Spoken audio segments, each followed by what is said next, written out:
Graças a Deus, que alegria poder estar aqui nessa noite. Como o pastor Alex comentou, nós somos daqui, né? Mas estamos em uma missão em Santa Catarina, já vão para 4 anos. Conhecemos bastante irmãos daqui da Vila Maria, qual Deus, pela infinita bondade dele, nos aceitou aqui, iniciou a obra do ministério aqui. E aí, quando nós retornamos aqui para ver os familiares, a gente procura algum lugar para cultuar a Deus. E eu falei assim, eu vou cultuar lá na Vida com Deus, viu? Tenho visto pelas redes sociais, Deus está lá, viu?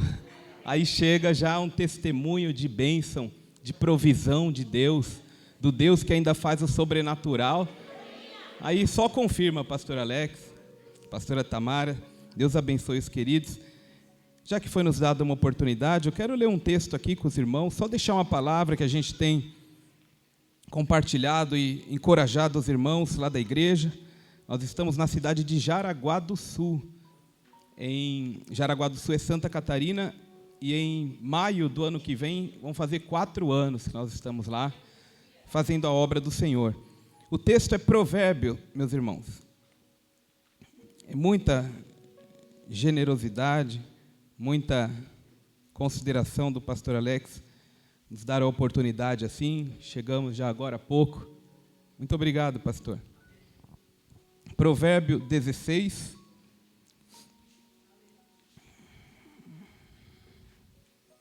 Eu quero destacar algo nessa palavra, e acredito que para a maioria apenas lembrar o que os irmãos já sabem. Vai se aproximando essa época de final do ano, e quase como se fosse uma superstição generalizada, na mente de muita pessoa fica, mesmo que inconscientemente, aquele balanço, né, do que aconteceu, o que não aconteceu, o que eu fiz, o que eu deixei de fazer, o que cumpriu, o que não cumpriu. E alguns se embalam nisso e caem na besteira da comparação e olha para o lado e começa a comparar o que aconteceu na vida da Maria, na vida do João, e não aconteceu na minha. E aí vai surgindo algumas confusão na nossa mente, né? Eu quero ler esse texto de Provérbio 16, o verso 1, 2 e 3, e depois o verso 9. Provérbio 16, 1, 2, 3 e o verso 9.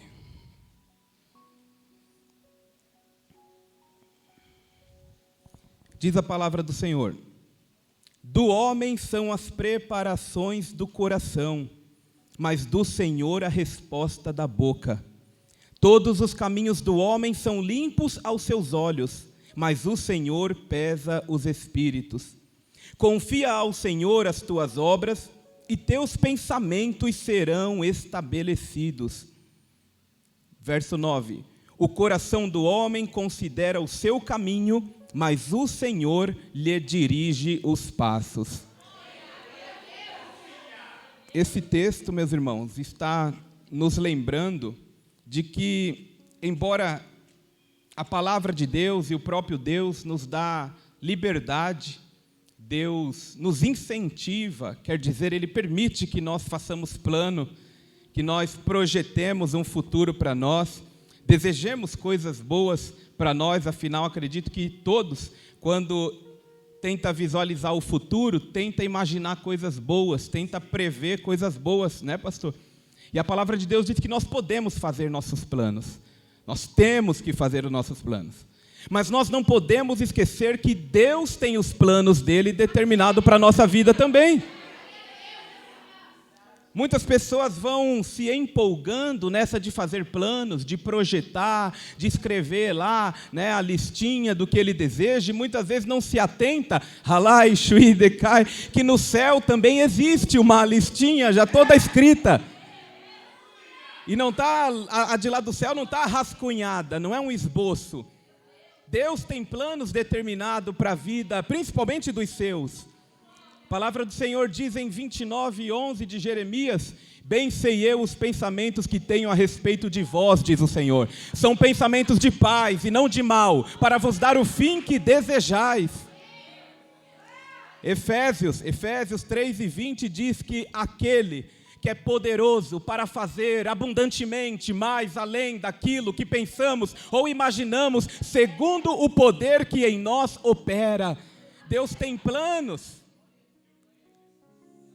O texto está dizendo assim que o homem, ele pode, e de um certo modo ele deve. Uma pessoa sem planos, uma pessoa sem sonhos, é uma pessoa sem vida. O homem pode montar planos. E eu duvido que você, principalmente servo de Deus, que tem juízo no lugar, que lê a palavra e tenta conhecer e considerar qual é a vontade de Deus, busca ao máximo alinhar o que seja a tua vontade com a vontade de Deus. Mas mesmo assim, o Senhor diz: os meus planos, os meus caminhos são muito maiores do que os seus caminhos. Isaías 55:8. Os planos do Senhor em comparação é totalmente incomparável. Na linguagem figurada que o profeta tenta usar nesse texto de Isaías 55:8, ele diz: os meus pensamentos não são os vossos pensamentos. Imagina o que você tem pensado para a sua vida. Eu estou falando de bom, de positivo, de top para a tua vida. Você tem pensado algo? Você tem visualizado quando você pensa em 2023 e tal, coisas que não aconteceram, para acontecer, ralar um pouquinho mais, ser mais fiel, e aí você projeta ali os seus pensamentos, tudo positivo para a tua vida. Deus fala: os meus pensamentos não são igual ao seu. E nem os teus caminhos igual aos meus caminhos. Aí ele faz a comparação e ele diz: assim como os céus são mais altos do que a terra. E quando ele está falando os céus, irmãos, que microfone bom, pastor. Meu Deus, eu estou falando e de repente eu me sinto assim numa cruzada. Irmãos.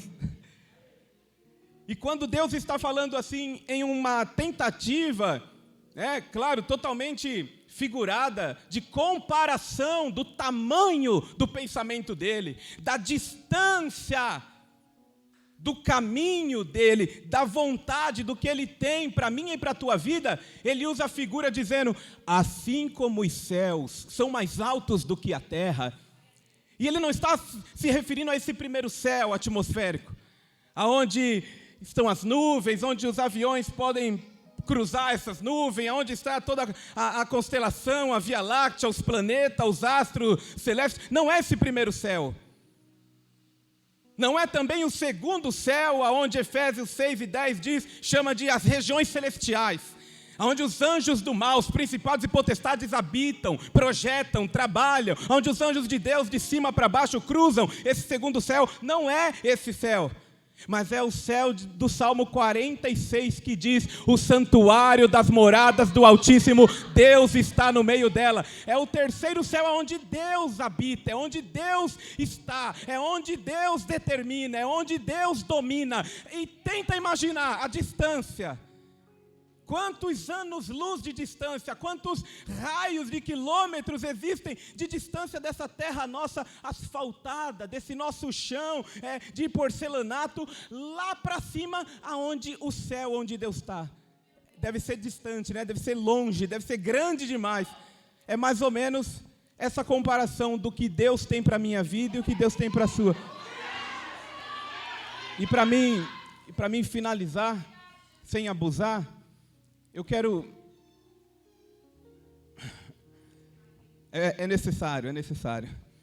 Eu quero dizer que existem os planos do homem, que são os meus planos, os seus planos, por mais positivo que sejam, mas são planos nossos.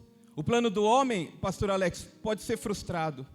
O plano do homem, por mais bem engajado, bem programado, bem investido, muitas vezes não depende só de nós, depende de outros. E mesmo se dependesse só de nós, nós somos limitados. Os nossos planos podem se frustrar. E como se frustram? E existem os planos de Deus, os planos que Deus tem para a vida do homem. E os planos de Deus, eles não são frustrados. Os planos de Deus estão perfeito e absolutamente sob controle. Eclesiastes 3 diz que há um tempo determinado para todo propósito debaixo do céu. Tudo sobre o controle de Deus. Então existem os nossos planos que podem ser frustrados. Existem os planos de Deus que não podem ser frustrados. Mas eu preciso que você se lembre disso, se conscientize disso. existem os planos do diabo para a humanidade. Existem os planos do diabo para as nações.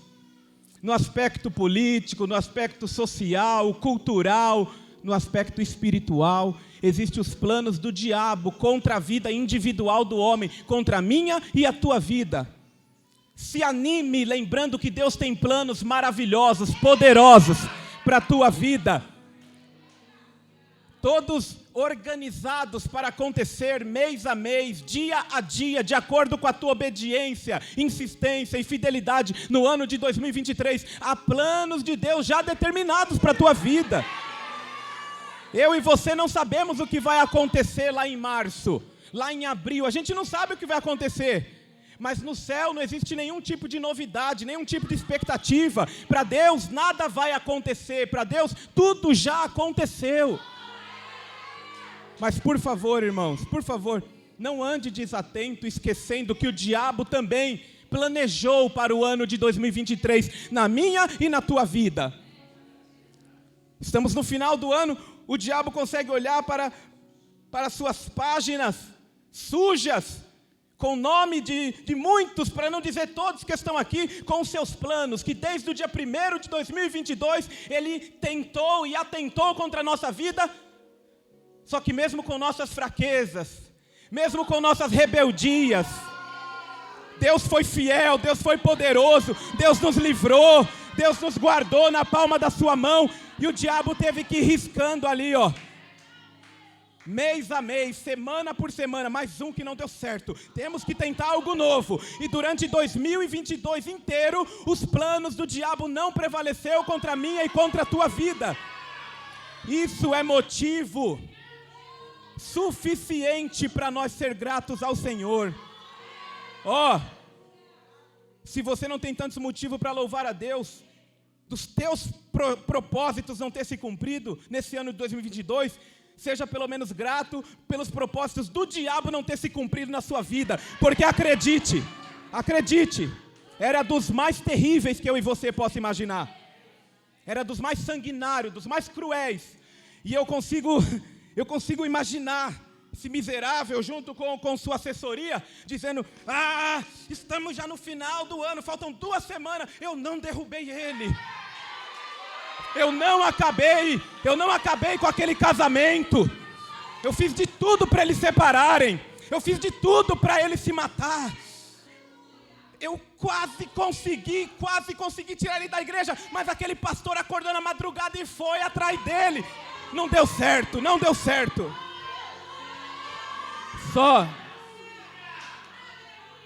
Só que os planos frustrados do inimigo desse ano de 2022 gerou nele o que em muita pessoa falta gerar quando percebe que daquela mesma fórmula não está dando certo, que é mudar de estratégia. Pegue o que você tentou em 2022, daquilo que você confiou nas mãos de Deus, daquilo que você usou como estratégia, e por acaso não fluiu, não aconteceu, e peça sabedoria ao Senhor, peça a direção de Deus para que esse ano que vem você entre com novas estratégias. Quando nós mudamos, as coisas ao nosso redor mudam. E o diabo, se já não montou, ele vai montar a sua planilha de projetos infernais para o ano de 2023, para tentar derrubar a vida dos servos de Deus. E se reveste no Senhor. Fica firme em Deus, porque Ele não vai usar as mesmas estratégias que usou nesse ano. Ele tem coisa nova. A gente não canta dizendo tem coisa boa chegando, e no inferno eles cantam tem coisa ruim chegando. E você diga assim, pra lá, Satanás. Deus abençoe, pastor, pega esse microfone aqui.